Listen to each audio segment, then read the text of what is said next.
ए brother लिन, तपाईँ किन हिजोको भेलामा आउनु भएन? मलाई नसम्झाउनुहोस्। हिँड्नै लागेको थिएँ तर मेरो पुरानो मण्डलीको पास्टर वी घरमा टुप्लुक्क आइपुग्नुभयो।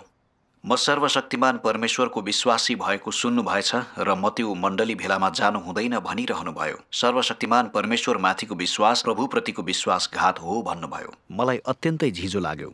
सर्वशक्तिमान परमेश्वरले सत्यताहरू व्यक्त गरी न्यायको काम गर्दै हुनुहुन्छ। उहाँ नै फर्कनुभएका प्रभु येशू हुनुहुन्छ, तर अनुसन्धान बिना पादरीहरू उहाँलाई दोष दिन्छन्। त्यो परमेश्वरप्रतिको श्रद्धा होइन। मलाई थाहा छ प्रभुलाई स्वागत गर्ने विषयमा पास्टरको कुरा पत्याउनु हुँदैन। यदि प्रभु आउनुहुँदा मैले स्वागत गर्न पाइनँ भने के मलाई पनि निर्बुद्धि कन्याहरूलाई जस्तै हटाइने छैन र? अवश्य नै। तपाईँले यो कुरा राम्ररी बुझ्नु भएको रहेछ। हामीले यस विषयमा अन्धाधुन्द पास्टरहरूलाई पछ्याउनु हुँदैन। सुरुमा मैले मेरो पास्टरको कुरा सुनेर झन्डै प्रभुलाई स्वागत गर्ने मौका गुमाएँ। तपाईँको अनुभव मलाई बताउनुहोस् न। हुन्छ। म र मेरी श्रीमती 1995मा इसाई बन्यौँ। त्यो बेलादेखि नै हामी हाम्रो खोजीमा अत्यन्तै उत्सुक थियौँ। चाँडै नै हामी सोलाफाइड चर्चका सेवक बन्यौँ। अनि सन् 2000तिर त्यहाँका धेरैले पूर्वीय ज्योतिको सुसमाचार सुनि सर्वशक्तिमान परमेश्वरमा विश्वास गर्न थाले। त्यहाँदेखि नै पास्टरहरूले सेवकहरूको भेलामा पूर्वीय ज्योतिको विरुद्ध निरन्तर प्रचार गर्न थाले। एकपटक पास्टर वाङले बाइबलमा पावलले भनेका कुरा सुनाए। मलाई अचम्म लाग्छ, तिमीहरू आफूलाई ख्रिस्टको अनुग्रहतर्फ बोलाउनु हुनेबाट त्यति चाँडै अलग भई अर्को सुसमाचार सुन्न जान्छौ, जुन सुसमाचार होइन। तिमीहरूलाई समस्या दिने र ख्रिस्टको सुसमाचारलाई बिगार्ने कतिपय छन्, तर हामीले तिमीहरूलाई प्रचार गरेको भन्दा फरक सुसमाचार हामीले वा स्वर्गका दूतले प्रचार गर्छौँ भने ऊ श्रापित होस्। उहाँले के पनि भन्नुभयो भने हामीले प्रभुको मार्ग पछ्याउनुपर्छ। अन्य सुसमाचार सुन्नु भनेको प्रभुलाई धोका दिनु हो र हामी दण्डको भागीदार हुनेछौँ। पूर्वीय ज्योतिले प्रभु फर्केर आई आफ्ना वचन मार्फत आखिरी दिनहरूको काम गर्नुभएको प्रचार गरिरहेको थियो र यो अन्य सुसमाचार थियो। यो सुसमाचार सुन्नु र विश्वास गर्नु प्रभुलाई धोका दिनु हो भनी उनले भने। यो ज्योतिको बारेमा बताउनेलाई तुरुन्तै पठाउनुपर्छ भनी मनाउन खोजे। पास्टर वेले पनि त्यसै भन्नुभयो हो र? हाम्रा पास्टरहरूले बाइबलका पदहरू औँल्याउने बित्तिकै म चुपचाप आफैलाई सतर्क गर्थेँ। पादरी वर्गले हामीलाई पूर्वीय ज्योतिसँग सम्पर्क गर्न दिँदैनन् र त्यो हाम्रै हितको लागि हो। धर्मशास्त्र राम्ररी नबुझ्ने मान्छेले जे पायो त्यही सुन्नु हुँदैन। मैले प्रभुको अनुग्रह प्राप्त गरेको छु, उहाँलाई धोका दिनु हुँदैन। तपाईँले सर्वशक्तिमान परमेश्वरको आखिरी दिनहरूको कामबारे सुन्नुभयो? सुने। मलाई मेरा इष्टमित्र र आफन्तहरूले धेरै पटक सुसमाचार सुनाए, तर मैले तिनलाई इन्कार गरेँ। प्रभुको मार्ग पछ्याउनुपर्छ, जे पायो त्यही सुन्नु हुँदैन भन्ने सोचेँ। यदि म बकिएर प्रभुलाई इन्कारेँ भने के हुनेछ? एक दिन म र मेरी श्रीमतीलाई सुसमाचार सुनाउन मेरी भतिजी आइन् र मैले रिसाउँदै भने, बाइबलमा यसो भनिएको छ, तर हामीले तिमीहरूलाई प्रचार गरेको भन्दा फरक सुसमाचार हामीले वा स्वर्गका दूतले प्रचार गर्छौँ भने ऊ श्रापित होस्। हामी प्रभु येशूमा विश्वास गर्छौँ। यदि अन्य कुनै मार्ग पछ्यायौँ भने त्यो त प्रभुप्रतिको विश्वास त्याग हुनेछ। हामी दण्डमा पर्नेछौँ। तिमीले प्रभु सामु पाप स्वीकारी पश्चाताप गर्नुपर्छ। मैले पास्टरले भनेको कुरा सुनिरहेको थिएँ। परमेश्वरको आखिरी दिनहरूको सुसमाचार सुनाउन जो आए पनि मैले त्यो सुनिनँ र तिनीहरूबाट टाढा बस्नको लागि सबै बाहना बनाउँथे। अर्को पटक मेरी श्रीमती र म खेतमा काम गरिरहेको बेला मेरी श्रीमतीले मलाई अत्यन्तै सतर्कता साथ भनिन्, प्रभु येशू सर्वशक्तिमान परमेश्वरको रूपमा फर्किनु भएको छ। उनले यसो भन्दा मलाई के थाहा भयो भने उनले पूर्वीय ज्योतिको सुसमाचार सुनेकी मात्र थिएनन्, यसलाई ग्रहण पनि गरेकी रहेछन्।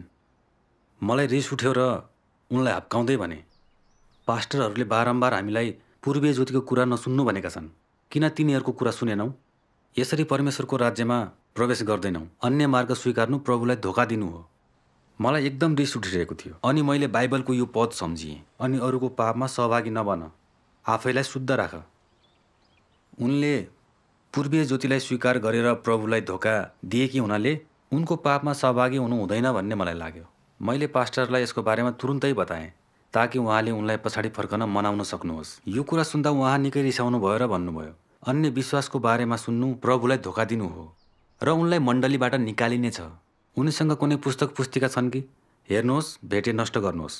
उनलाई निगरानी गर्न तुरुन्तै गएर पुग्नुहोस्। बाहिर गएर ती मानिसहरूको कुरा सुन्न दिनु पटक्कै हुँदैन।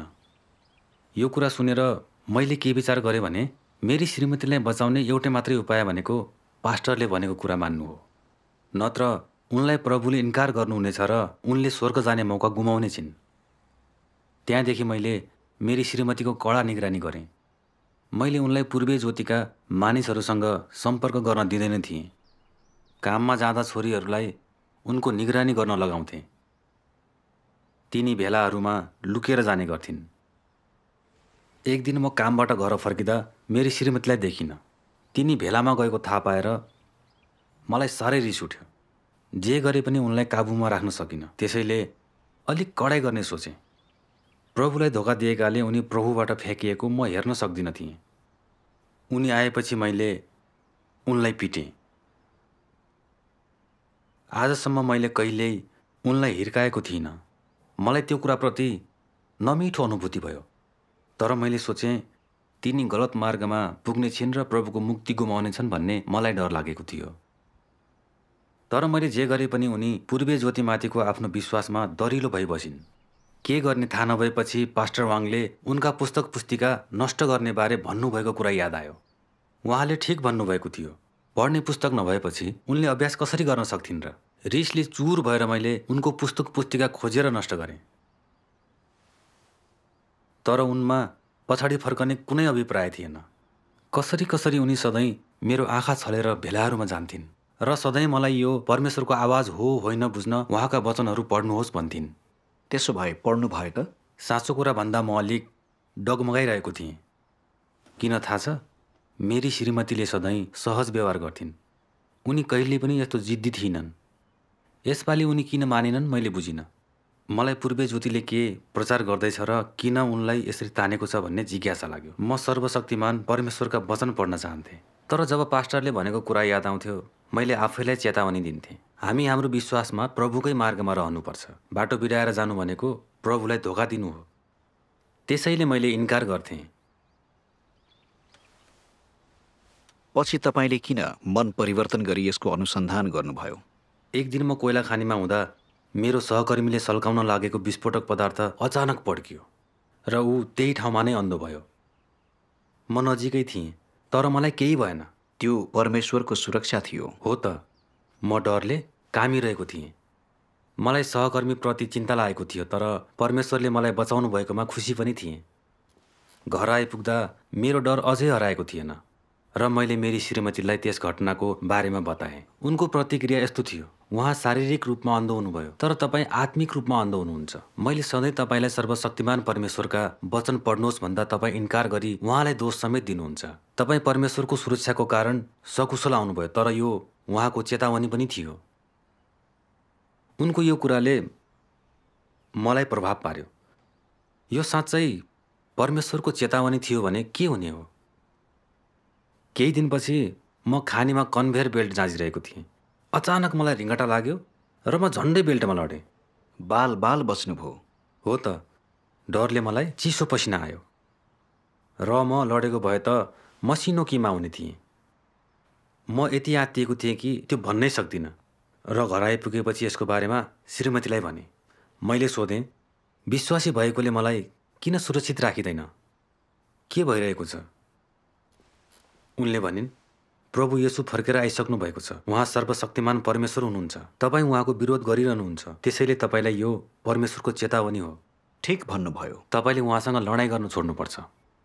त्यो बेला मलाई एकदम धेरै डर लाग्यो र मैले उनलाई रोकिरहनु हुँदैन भन्ने लाग्यो।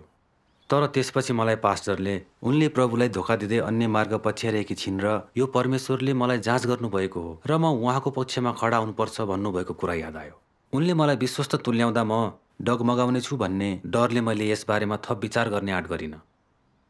मैले उनलाई भेलाहरूमा जानबाट रोकिरहेँ र पाप स्वीकारी पश्चाताप गर्न दबाब दिइरहेँ। तर उनलाई रोक्ने प्रयास गर्दा कुनै कारणले गर्दा म कमजोर र शिथिल भएको थिएँ। मसँग कुनै शक्ति थिएन र म काममा जानै सकिनँ।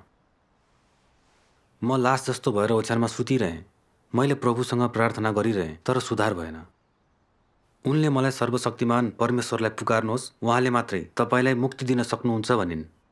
मैले यसो गरी हेरौँ न त भन्ने निर्णय गरी हृदयबाट चुपचाप पुकारेँ, हे सर्वशक्तिमान परमेश्वर। म छक्क परेँ, किनभने मैले सर्वशक्तिमान परमेश्वरलाई पुकार्ने बित्तिकै बिस्तारै मेरो सामर्थ्य प्राप्त गर्न थालेँ। थप 1-2 पटक यस्तै भइरह्यो। म उनको मार्गमा खडा हुँदा मैले सबै सामर्थ्य गुमाई काम समेत गर्न सकिनँ। तर सर्वशक्तिमान परमेश्वरलाई प्रार्थना गर्ने बित्तिकै म बिस्तारै तन्दुरुस्त हुन थालेँ। त्यस उपरान्त म त्यति कठोर भइन र उनलाई बाधा दिन छोडेँ। के सर्वशक्तिमान परमेश्वर साँच्चै नै फर्कनु भएका प्रभु येशू हुन सक्नुहुन्छ त भनी आफैलाई प्रश्न गरेँ। अर्को पटक श्रीमतीले मलाई साँचो मार्गको खोजी गर्न आग्रह गर्दा सहमति जनाए। परमेश्वरलाई धन्यवाद। त्यही दिन केही मानिसहरूले मेरी सालीको घरमा पूर्वीय ज्योतिको सुसमाचार सुनाइरहेको देखेँ। एकजना सिस्टरले परमेश्वरले व्यवस्थाको युगदेखि अनुग्रहको युगसम्म गर्नुभएको काम, प्रभु येशूले मानव जातिलाई पापबाट छुटकारा दिँदै क्रुसीकरणको काम गर्नुभएको बारेमा बताइन्। अनि उनले प्रभु येशूका वचन र बाइबलमा दिइएका अगमबाणीहरूलाई परमेश्वर आखिरी दिनहरूमा सत्यता व्यक्त गर्दै न्यायको काम गर्न आउनुहुन्छ, पापी प्रकृतिलाई हटाउनुहुन्छ, हामीलाई शुद्ध पारी उहाँको राज्यमा लैजानुहुन्छ भन्ने सङ्गतिसँग जोडिन्। र उठाइ हुनु भनेको के हो, बुद्धिमती र निर्बुद्धि, कन्याहरू को हुन् जस्ता धेरै कुराको बारेमा पनि बताइन्। तिनीहरूको सङ्गति अत्यन्त स्पष्ट र पूर्ण रूपमा बाइबल अनुरूप थियो। यसले साँच्चै नै मेरो हृदय ज्योतिले भरिदियो। इसाई भएपछिका यतिका वर्षमा मैले यस्तो कुरा कहिल्यै सुनेको थिइनँ। मैले मनमा नै पूर्वीय ज्योतिका प्रवचनमा पवित्र आत्माको कार्य छ भन्ने सोचेँ। यो मलाई निकै राम्रो लाग्यो। सोचेँ मण्डलीले किन यसबाट हामीलाई टाढा राख्यो र मण्डली गएपछि तिनीहरूसँग सङ्गति गर्न चाहे, ताकि तिनीहरू पूर्वीय ज्योतिबारे कुरा सुन्न सकुन् र यो साँचो मार्ग हो होइन विचार गर्न सकुन्। म मण्डली जानुभन्दा पहिले नै तिनीहरू मेरो घरमा आए र मेरी श्रीमतीलाई पूर्वीय ज्योति त्याग्न लगाउन जोड गरे। उनले तिनीहरूसँग 2-3 घण्टा विवाद गरिन् र उनले यसमाथिको आफ्नो विश्वासलाई कायम राख्ने अठोट गरेको देखेर पास्टर वाङले उनलाई हकारे।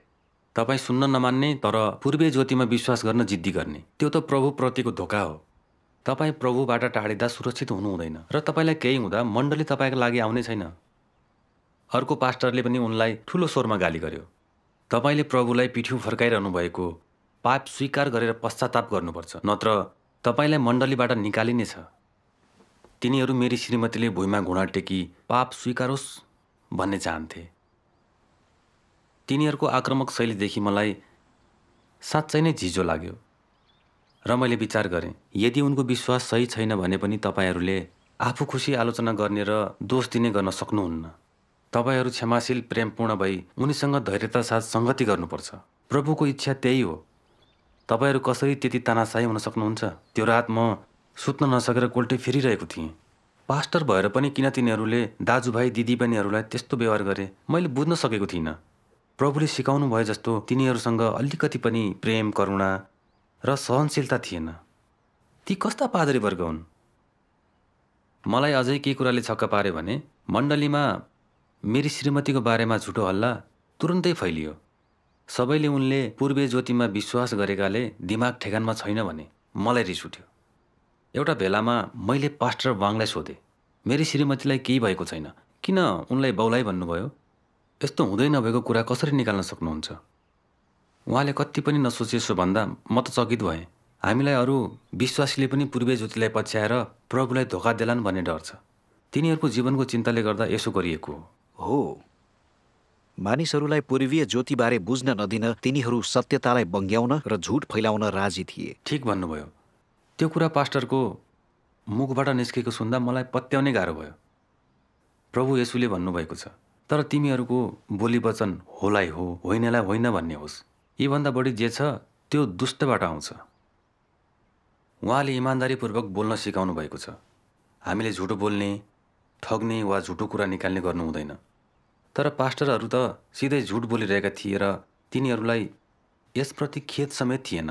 पास्टर वाङले यो मण्डली परिवारको भलाइको लागि गरिएको हो भने तिनीहरूले विश्वासीको जस्तो व्यवहार समेत गरिरहेका थिएनन्। भेलाको एउटै शब्दमा पनि ध्यान दिन नसकी म चाँडै त्यहाँबाट निस्किएँ। पास्टरहरूले फैलाएको झुटको कारण मेरो श्रीमतीको बारेमा सोध्न धेरै इष्टमित्रहरू आए र सारा टोलले नै यसबारेमा काने खुसी गर्दै थिए। यसले म र मेरी श्रीमतीलाई कठिन परिस्थितिमा पार्यो। पास्टरहरूको व्यवहारले मलाई चोट पुगेको थियो र म खिन्न भएको थिएँ।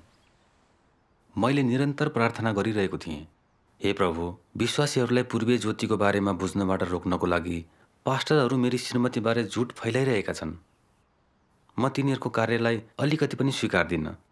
प्रभु, मैले पूर्वीय ज्योतिले प्रचार गरेको कुरा सुनेको छु। यो सुन्दर र अत्यन्तै व्यावहारिक लाग्यो, तर तपाईँलाई धोका दिन्छु कि भन्ने डर लाग्छ। बिन्ती छ, मलाई अन्तर्दृष्टि र भेद शक्ति दिनुहोस्। म केही समय अत्यन्तै अन्योल भए र पूर्वीय ज्योतिका मानिसहरूसँग गरेको सङ्गतिको बारेमा विचार गरिरहेँ। तिनीहरू सबै कोमल तरिकाले बोल्थे, इज्जतदार र भक्तिपूर्ण देखिन्थे।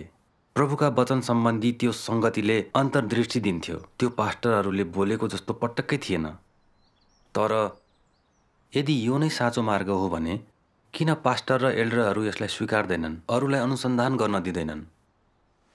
म मन खेलाउँदै यसबारेमा दोधार भइरहेको बेला अचानक प्रताप र अख्तियारले भरिएको आवाजले यसो भनेको अनुभूति भयो, शङ्का नगर, तर सधैँ विश्वास गर। त्यो आवाज सुन्दा म परमेश्वरको अगाडि रही उहाँको कुरा सुनिरहेको छु जस्तो लाग्यो। म पूर्ण रूपमा चकित भएँ। म बसिरहेँ र मलाई अलिक डर लाग्यो।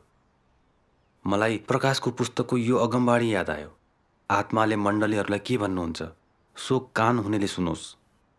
सर्वशक्तिमान परमेश्वरले धेरै वचन व्यक्त गर्नुभएको छ भन्ने सम्झिएँ। के ती वचनहरू आत्माले मण्डलीहरूलाई भन्नुभएको हुनसक्छ? यो त पवित्र आत्माको मार्गदर्शन हो। हो। त्यही बेला मैले पूर्वीय ज्योतिको अनुसन्धान गर्ने सोचेँ। धन्यवाद परमेश्वर। परमेश्वरको आखिरी दिनहरूको कामको गवाई दिन मेरी श्रीमतीले सर्वशक्तिमान परमेश्वरको मण्डलीबाट ब्रदर झौलाई बोलाइन्। मैले ती ब्रदरलाई सोधेँ, पावलले बाइबलमा यसो भनेका छन्। मलाई अचम्म लाग्छ, तिमीहरू आफूलाई ख्रिस्टको अनुग्रहतर्फ बोलाउनु हुनेबाट त्यति चाँडै अलग भई अर्को सुसमाचार सुन्न जान्छौ, जुन अर्को सुसमाचार होइन। तर तिमीहरूलाई समस्या दिने र ख्रिस्टको सुसमाचारलाई बिगार्ने कतिपय छन्। तर हामीले तिमीहरूलाई प्रचार गरेको भन्दा फरक सुसमाचार हामीले वा स्वर्गका दूतले प्रचार गर्छौँ भने ऊ श्रापित होस्। पास्टर र एल्डरहरूले सधैँ यसको अर्थ यदि प्रभुको मार्ग बाहिर गई अन्य सुसमाचार सुने त्यो विश्वास त्याग र प्रभुलाई धोका दिनु हो भन्छन्। मलाई चिन्ता लागेको छ, के सर्वशक्तिमान परमेश्वरमा विश्वास गर्नु प्रभुलाई धोका दिनु होइन र? जवाबमा उनले मलाई सोधे, पास्टर र एल्डरहरूले यसको अर्थ सर्वशक्तिमान परमेश्वरमा विश्वास गर्नु भनेको प्रभुको मार्गबाट बाहिर जानु, अन्य सुसमाचारलाई स्वीकार गर्नु र उहाँलाई धोका दिनु हो भन्ने लगाउँछन्। के पावलले भनेको कुराको यो सही बुझाइ हो? के अन्य सुसमाचार भन्ने वाक्यांशद्वारा पावलले पुनरागमनबारे राज्यको सुसमाचारलाई भनेका हुन् भन्ने आँट गर्छन्? के पावलले भनेको कुरा त्यही हो? मैले केही बोल्न सकिनँ। पावलले कहिले त्यसो भनेका थिएनन् भन्ने मलाई थाहा भयो। ठिक भन्नुभयो। त्यसपछि उनले मसँग थप सङ्गति गरे। प्रभु येशूले आफ्नो छुटकाराको काम समाप्त गर्ने बित्तिकै उहाँको स्वर्गको राज्यको सुसमाचार फैलाइँदा पावलले यसो भनेका थिए, धेरैजना गलातीहरूले प्रभु येशूलाई स्वीकार गरेका थिए, तर धेरैजना भ्रममा परि अन्य सुसमाचारमा विश्वास गर्न थालेका थिए। यही कारणले गर्दा गलातियाका मानिसहरूलाई अनुग्रहको युगमा सुसमाचार एउटै छ, जुन प्रभु येशूको छुटकाराको काम सम्बन्धी सुसमाचार हो भनेर पावलले यो पत्र लेखेका थिए। यदि कसैले प्रभु येशूको भन्दा फरक सुसमाचार प्रचार गर्यो भने त्यो अन्य सुसमाचार र मानिसहरूलाई बहकाउने सुसमाचार हुन्थ्यो। उहाँले आखिरी दिनहरूको काम गर्नुभएको थिएन र पावलले यो बताउँदा कसैले पनि आखिरी दिनहरूको सुसमाचार सुनाइरहेका थिएनन्। त्यसैले पावलले प्रभुको आखिरी दिनहरूको पुनरागमनको सुसमाचारको उल्लेख गरिरहेका थिएनन्। अनुग्रहको युगका मण्डलीहरूलाई पावलले दिएका वचनहरूको स्वेच्छाचारी ढङ्गले प्रयोग गरी आखिरी दिनको परमेश्वरको कार्यलाई दोष दिएर तिनीहरू धर्मशास्त्रको गलत अर्थ लगाइरहेका छन्। के यो मूर्खता होइन र? पास्टर र एल्डरहरू सबै बाइबलमा पोख्त थिए। किन तिनीहरूले यस्तो स्पष्ट गल्ती गरे? तिनीहरूले पावलका वचनहरू पछाडिको अर्थलाई नबुझेर होइन, बरु मानिसलाई बहकाई साँचो मार्ग खोजी गर्न नदिन जानी जानी सत्यता बङ्ग्याइरहेका थिए। कुरा त्यही हो। ब्रदर झोको सङ्गतिले मलाई पास्टरले के भनेका थिए भन्ने बारेमा केही अन्तर्ज्ञान त दियो, तर मसँग अझै केही आशंकाहरू थिए। प्रभुमा विश्वास गर्नु भनेको उहाँको मार्गप्रति विश्वासयोग्य हुनु हो। पूर्वीय ज्योतिको मार्ग स्वीकार्दा प्रभुलाई धोका दिइरहेको हुने थिइन र? त्यस विषयमा ब्रदर झोको सङ्गति के थियो? उनले भने, यसबारे विचार गर्नुहोस्। जब प्रभु येशू देखा परी काम गर्न थाल्नुभयो, तब यहोवा परमेश्वरमा विश्वास गर्ने धेरैले प्रभुको मार्गलाई पछ्याउन थाले। के तिनीहरू यहोवा परमेश्वरलाई धोका दिइरहेका थिए त? के यो विश्वास त्याग थियो र? स्पष्टै छ, थिएन। तिनीहरूले थुमाका पाइलाहरू पछ्याइरहेका थिए। ती परमेश्वरका भक्त अनुयायीहरू थिए। तर जिद्दी भई पुरानो करारको व्यवस्थामा लागिरहने र प्रभु येशूलाई नकार्नेहरू यहोवा परमेश्वरप्रति समर्पित छन् भन्ने देखिन्थ्यो। तर यथार्थमा परमेश्वरको विरुद्धमा सबैभन्दा बढी विद्रोह र विरोध गर्ने तिनीहरू नै थिए। तिनीहरू परमेश्वरको विगतको कामलाई मात्रै समर्थन गर्थे, तर अहिलेको कार्य र वचन स्वीकारी समर्पित हुनै मान्दैनथे। तिनीहरूले यसलाई दोष दिई यो विरुद्ध लडाईँ गरे। त्यसैले प्रभुलाई धोका दिनेहरू अनि उहाँद्वारा नकारिएका र हटाइएकाहरू तिनीहरू नै थिए। ब्रदर झौले यो पनि भने, परमेश्वरको काम सधैँ अघि बढिरहेको हुन्छ र परमेश्वरले आफ्नो व्यवस्थापन योजना र मानव जातिको खाँचो अनुसार सधैँ नयाँ र उच्च काम गरिरहनु भएको हुन्छ। हो, अनुग्रहको युगमा प्रभु येशूको छुटकाराको काम हामीलाई हाम्रो पापबाट छुटकारा दिनको लागि मात्रै थियो। त्यसैले हामीले पाप गरेपछि प्रभु येशूलाई प्रार्थना गर्यौँ भने हाम्रो पाप क्षमा हुन सक्छ। तर त्यसले हामीभित्र भएको पापी प्रकृतिलाई हटाउन सकेन। हामी अझै पनि पाप गरी स्वीकार्ने अनि फेरि त्यस्तै गर्ने दुःखद चक्रमा जिइरहेका छौँ र पापको बन्धनबाट उम्कन सकेका छैनौँ। अनि प्रभुका विश्वासीहरू अचेल कस्तो स्थितिमा बाँचिरहेका छन्? सधैँ नाम र हैसियतको लागि झुट बोल्दै ठगिरहेका छन्। यसरी सांसारिक प्रचलनलाई पछ्याउँदै पैसाको लोभ गर्छन्। विश्वासीहरू बीच डाहा, आपसी मतभेद र दोषारोपण हुन्छ। कुनै प्रेम हुँदैन। सहकर्मीहरू षड्यन्त्र र सत्ताको खेलमा लाग्दा मण्डलीहरू टुक्रा टुक्रा बन्छन्। पास्टर र एल्डरहरूले त फर्कनुभएका प्रभु येशूको कामलाई समेत अनुसन्धान गर्न मान्दैनन्, बरु हल्ला फैलाउँछन्, उहाँको कामको विरोध गर्छन् अनि अरूलाई साँचो मार्ग खोज्न दिँदैनन्। कति त कम्युनिस्ट पार्टीसँग मिली आखिरी दिनहरूको सुसमाचार सुनाउनेलाई पक्रिन प्रहरीलाई सहयोग समेत गर्छन्। त्यो साँच्चै नै आम समस्या हो। हो त। उनले भने परमेश्वर धर्मी र पवित्र हुनुहुन्छ र उहाँको राज्य पवित्र छ। सधैँ पाप गर्ने र उहाँको विरोध गर्नेलाई परमेश्वरले कसरी आफ्नो राज्यमा प्रवेश गर्न दिनुहुन्छ? त्यसैले प्रभु येशूले फेरि आउनेछु भनी प्रतिज्ञा गर्नुभयो। सर्वशक्तिमान परमेश्वर आखिरी दिनहरूमा आउनुभएको छ र उहाँले प्रभु येशूको कामको जगमा रही सत्यता व्यक्त गर्दै न्यायको काम गरिरहनु भएको छ। यो पापी प्रकृतिलाई समाधान गर्नको लागि हो, ताकि हामी परमेश्वरको मुक्ति प्राप्त गरी उहाँको राज्यमा लगिन सकौँ। यसले प्रभु येशूको यो अगमबाणीलाई पूरा गर्छ। मलाई नकारी मेरा वचनहरू ग्रहण नगर्नेलाई न्याय गर्ने एकजना हुनुहुन्छ। मैले बोलेको त्यो वचनले आखिरी दिनमा उसको न्याय गर्नेछ। मैले तिमीहरूलाई भन्नुपर्ने कुरा धेरै छन्, तर तिमीहरूले ती सहन सक्दैनौ। तैपनि जब सत्यका आत्मा आउनुहुन्छ, उहाँले तिमीहरूलाई सारा सत्यतामा अगुवाई गर्नुहुनेछ। किनभने उहाँ आफ्नो तर्फबाट बोल्नुहुने छैन, तर उहाँ जे सुन्नुहुन्छ त्यही बोल्नुहुनेछ र तिमीहरूलाई आउनेवाला कुराहरू देखाउनुहुनेछ। आमेन। सङ्गतिको यो बिन्दुमा ब्रदर झौले परमेश्वरका केही वचनहरू पढ्नुभयो। ती वचनहरूको भिडियो हेरौँ है त। एकदम राम्रो। सर्वशक्तिमान परमेश्वर भन्नुहुन्छ, येशूले मानिसको माझमा धेरै काम गर्नु भए पनि उहाँले सारा मानव जातिको छुटकारा मात्र पुरा गर्नुभयो र मानिसको पापको बलि बन्नुभयो। उहाँले मानिसलाई उसका सबै भ्रष्ट स्वभावबाट मुक्त गर्नु भएन।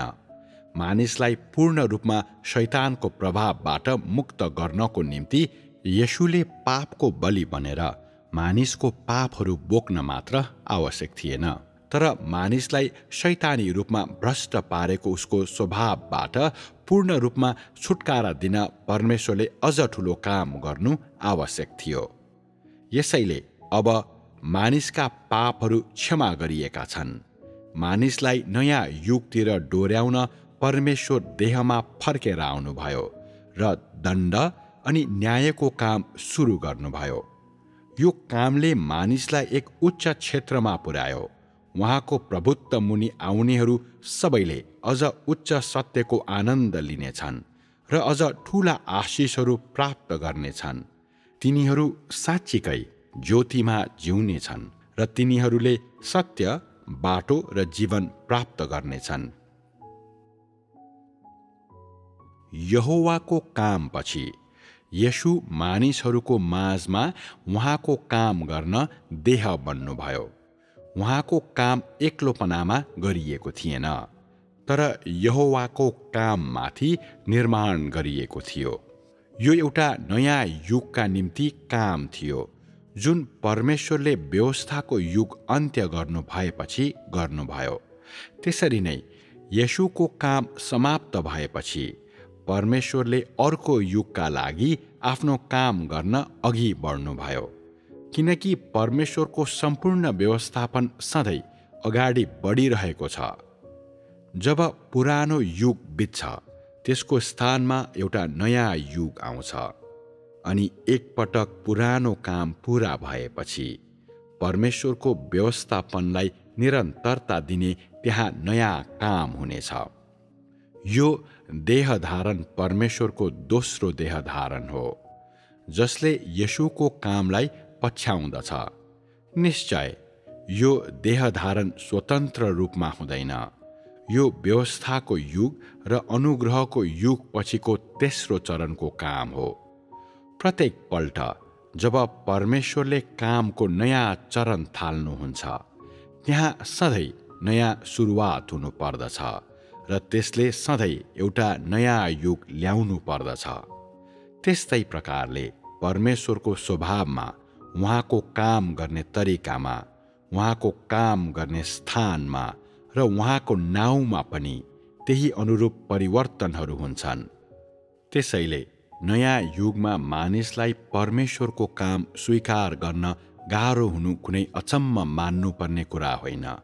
तर मानिसद्वारा उहाँको जस्तै प्रकारले विरोध भए पनि परमेश्वरले सधैँ आफ्नो काम गरिरहनु भएको छ र सारा मानव जातिलाई अगाडि बढाइरहनु भएको छ। आमेन।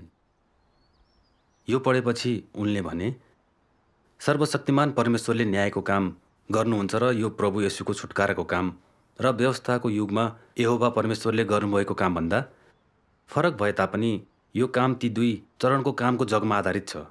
यो परमेश्वरले मानवलाई शुद्ध पारी मुक्ति दिन आखिरी दिनहरूमा गर्नुहुने कामको चरण हो। हरेक चरण विगतको भन्दा उच्च हुन्छ र ती सबै एउटै परमेश्वरले पूरा गर्नुहुन्छ। सर्वशक्तिमान परमेश्वर नै फर्कनु भएका प्रभु येशू हुनुहुन्छ र पापबाट मुक्त हुने एउटै मात्र उपाय भनेको सर्वशक्तिमान परमेश्वरको न्याय स्वीकार्नु हो। त्यसपछि हामी उहाँको राज्यमा प्रवेश योग्य हुन सक्छौँ। सर्वशक्तिमान परमेश्वरलाई स्वीकार्नु भनेको प्रभुको आवाज सुनि उहाँलाई स्वागत गर्ने बुद्धिमती कन्या बन्नु हो। यो सिंहासनको अघि उठाइ लगिनु र प्रभुको विवाह भोजमा सहभागी हुनु हो। यो कसरी प्रभुबाट टाढिने वा उहाँलाई धोका दिने कार्य हुन सक्छ? साँचो कुरा। यो कुरा सुन्दा म उत्साहित भएँ। प्रभु येशूले हाम्रो पापको क्षमा दिन छुटकाराको काम मात्रै गर्नुभयो, तर उहाँले हाम्रो पापी प्रकृतिको समाधान नगर्नु भएको मैले थाहा पाएँ। सर्वशक्तिमान परमेश्वर आखिरी दिनहरूमा न्यायको काम गर्न आउनुभएको छ, जुन हामीलाई पापबाट मुक्त गर्ने, हामीलाई शुद्ध गर्ने र उद्धार गर्ने अनि स्वर्गको राज्य प्रवेशको र मुक्तिको तरिका हो। मैले पूर्वीय ज्योतिको कुरा सुन्नु प्रभुलाई धोका दिनु होइन, बरु उहाँको आवाज सुनि स्वागत गर्नु हो भन्ने बुझेँ। यो त थुमाका पाइलाहरू पछ्याउनु हो। ठिक भन्नुभयो। मैले प्रकाशको पुस्तकको यो पद सम्झेँ। यिनीहरू थुमा जता हुनुहुन्छ, उहाँलाई त्यतै पछ्याउनेहरू हुन्। अब प्रभु फर्किसक्नु भएको हुनाले फर्केर आउनुभएका प्रभुका वचन र कार्यलाई नकार्नु मात्रै उहाँलाई धोका दिनु हो। आमेन। त्यो बेला मेरो भावना छताछुल्ल भएको थियो। मैले वर्षौँदेखि पर्खेको प्रभु येशू त सर्वशक्तिमान परमेश्वर नै हुनुहुँदो रहेछ। मैले बल्ल प्रभुलाई स्वागत गर्न सकेँ।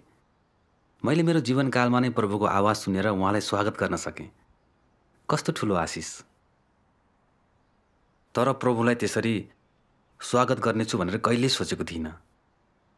मानिसहरूले मसँग वर्षौँदेखि सुसमाचार सुनाउँदै आएका थिए, तर मैले पादरी वर्गका झुटहरू सुन्दै आएकोले परमेश्वरको लागि बारम्बार ढोका बन्द गरेँ।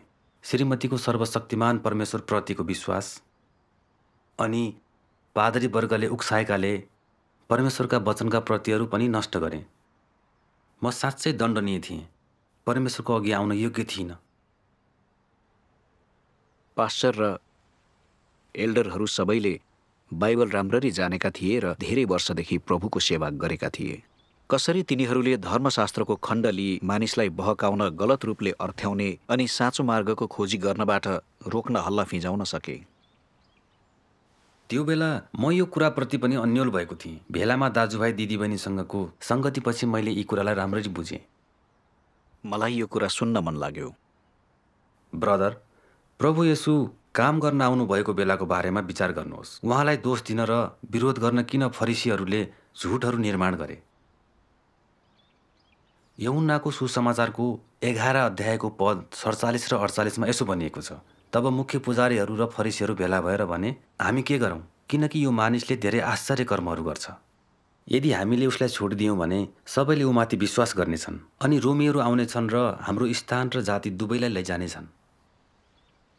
अनि मत्ती 23:13-14 यसो भनिएको छ, जहाँ प्रभु येशूले फरिसीहरूलाई यसो भन्नुभयो, तर शास्त्री र फरिसीहरू ढोंगीहरू हो, तिमीहरूलाई धिक्कार छ, किनकि तिमीहरू मानिस विरुद्ध स्वर्गको राज्य बन्द गर्छौ, किनकि न त तिमीहरू आफै जान्छौ न प्रवेश गरिरहेकालाई नै प्रवेश गर्न दिन्छौ। शास्त्री र फरिसीहरू ढोंगीहरू हो, तिमीहरूलाई धिक्कार छ, किनकि तिमीहरू विधवाका घरहरू निल्छौ र लामा प्रार्थना गरेको स्वाङ पार्छौ, त्यसैले तिमीहरूले ठुलो दण्ड पाउनेछौ। बाइबलका यी खण्डले के देखाउँछ भने प्रभु येशूसँग लड्दै, दोष दिँदै अनि विश्वासलाई भ्रममा पार्दै फरिसीहरूले उन्मत्त रूपमा झुट बोले ताकि तिनीहरू आफ्नो हैसियत र जीवनशैलीमा रहिरहन सकुन्। प्रभु येशूको मार्गले व्यवस्था उल्लङ्घन गर्छ, यो मानिसलाई बहकाउने विधर्म हो भनी तिनीहरूले दाबी गरे। उहाँले भूतहरूको राजा बालजिबुल मार्फत भूत धपाउनुहुन्छ भनी उहाँको निन्दा गरे। तिनीहरूले प्रभु येशूको पुनरुत्थानबारे ढाकछोप गर्न सिपाहीहरूलाई घुस समेत दिए। यसको परिणामस्वरूप धेरैजसो विश्वासीहरू बहकिए र तिनीहरूले प्रभु येशूलाई नकारे अनि उहाँको मुक्ति गुमाए। ठिक भन्नुभयो। अहिले सर्वशक्तिमान परमेश्वर देखा पर्नु भएको छ। धार्मिक संसारका पादरी वर्गलाई सर्वशक्तिमान परमेश्वरका वचन कति अख्तियारपूर्ण र शक्तिशाली छन् र मानिसले तिनमा परमेश्वरको आवाज सुनि उहाँलाई विश्वास गर्छन् भन्ने थाहा छ। हो नि। त्यसैले यो पास्टरहरूको निम्ति साँच्चै चुनौतीपूर्ण छ। हो, यसबारे विचार गर्नुहोस्। यदि सबैले सर्वशक्तिमान परमेश्वरमा विश्वास गरे, तिनीहरूको कुरा कसले सुन्ला? कसले तिनीहरूलाई दशांश भेटिदिनेछन्? त्यसैले तिनीहरूले सर्वशक्तिमान परमेश्वरलाई दोष दिएर मानिसलाई बहकाएर परमेश्वरको आवाज सुन्नबाट रोकी आफ्नो कमाई बचाउन खोज्छन्। तिनीहरूले सर्वशक्तिमान परमेश्वरलाई दोष दिनु र विरोध गर्नु कसरी फरिसीहरूले प्रभु येशूलाई गरेको व्यवहारभन्दा फरक छ र? के तिनीहरू मानिसलाई परमेश्वरतर्फ फर्कन नदिने ख्रिस्ट विरोधी होइनन् र? साँच्चै कुरा त्यही हो। हो त। सर्वशक्तिमान परमेश्वरको वचनको अर्को खण्ड पढौँ। हुन्छ। यसले पास्टरहरूको सार बुझ्न तपाईँलाई सहयोग गर्नेछ। धन्यवाद परमेश्वर। सर्वशक्तिमान परमेश्वर भन्नुहुन्छ, भव्य मण्डलीमा बाइबल पढ्ने र दिनभरि नै वाचन गरिरहने व्यक्ति पनि छन्, तर तिनीहरूमध्ये एकजनाले पनि परमेश्वरको कार्यको उद्देश्य बुझेको हुँदैन। तिनीहरूमध्ये कोही पनि उहाँलाई जान्न सक्षम छैन। उहाँको इच्छामा एकचित्त हुने बारेमा त कुरै नगरौँ। तिनीहरू सबैजना परमेश्वरलाई प्रवचन सुनाउन उचाइमा उभिएका व्यर्थका दुष्ट मानिसहरू हुन्। तिनीहरूले परमेश्वरको ध्वजा बोके तापनि जानी बुझिकनै परमेश्वरको विरोध गर्छन्। परमेश्वरमा विश्वास भएको दाबी गर्दै तिनीहरूले मान्छेको मासु खान्छन् र रगत पिउँछन्। त्यस्ता सबै मानिसहरू मान्छेको आत्मा विनाश गर्ने दियाबलसहरू हुन्। सही मार्गमा हिँड्ने प्रयास गरिरहेको व्यक्तिको बाटोमा आउने दुष्टात्माहरूका मालिक हुन् र परमेश्वरको खोजी गर्ने व्यक्तिलाई अवरोध गर्ने बाधाहरू हुन्। तिनीहरू स्वस्थ शारीरिक अवस्थाका जस्तो लाग्न सक्छन्, तर मानिसहरूलाई परमेश्वर विरुद्ध उभिन अगुवाई गर्ने ख्रिस्ट विरोधीहरू बाहेक केही होइनन् भन्ने कुरा कसरी तिनका अनुयायीहरूले थाहा पाउन सक्छन्? तिनीहरू मानव आत्मा विनाश गर्न समर्पित जीवित शैतान हुन् भन्ने कुरा कसरी तिनका अनुयायीले थाहा पाउन सक्छन्? आमेन। आमेन।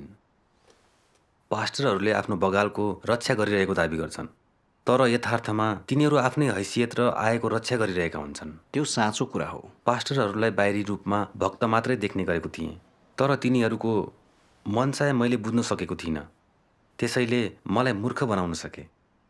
यो विचार गर्दा प्रभुलाई स्वागत गर्नु ठुलो कुरा हो भन्ने थाहा हुन्छ। पास्टर र एल्डरहरूका रूपमा तिनीहरूले जब प्रभु आइसक्नु भएको गवाई सुन्छन्, तब तुरुन्तै यो बारे अनुसन्धान अनि दाजुभाइ दिदीबहिनीलाई प्रभुको आवाज सुनि स्वागत गर्न लगाउनु पर्ने हो। तर आफ्नो पद र तलबको चिन्ता गर्दै तिनीहरू धर्मशास्त्र गलत रूपमा अर्थ्याई मानिसलाई साँचो मार्गको खोजी गर्न रोक्छन्। उनीहरू सर्वशक्तिमान परमेश्वरलाई स्वीकार्नेको बारे झुटो हल्ला फैलाउँछन् ताकि अरूले पनि उसलाई दोष दिउन् र नकारुन्। हो, मण्डलीको पादरी वर्ग अत्यन्तै द्रुत दुष्ट छन्।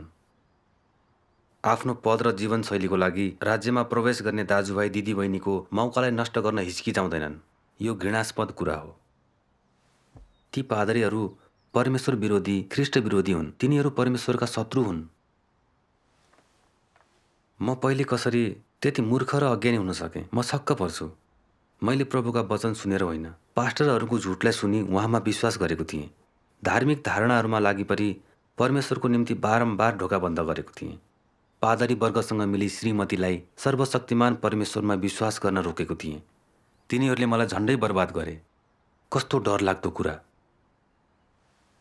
आखिरी दिनहरूमा परमेश्वर देखा पर्नुभएको घटना र कामले पादरी वर्गको सच्चाइ खुलासा गर्यो र यसरी तिनीहरू परमेश्वर विरोधी फरिसी र ख्रिस्ट विरोधी हुन् भन्ने मैले देखेँ। अनि तिनीहरूको छल र नियन्त्रणबाट मुक्त भएँ। परमेश्वरको काम अत्यन्तै यथार्थ छ। आमेन। तपाईँको सङ्गतिले मलाई मण्डलीको पादरी वर्गको सार बुझ्न सहयोग गर्यो। म परमेश्वरप्रति कृतज्ञ छु। धन्यवाद परमेश्वर।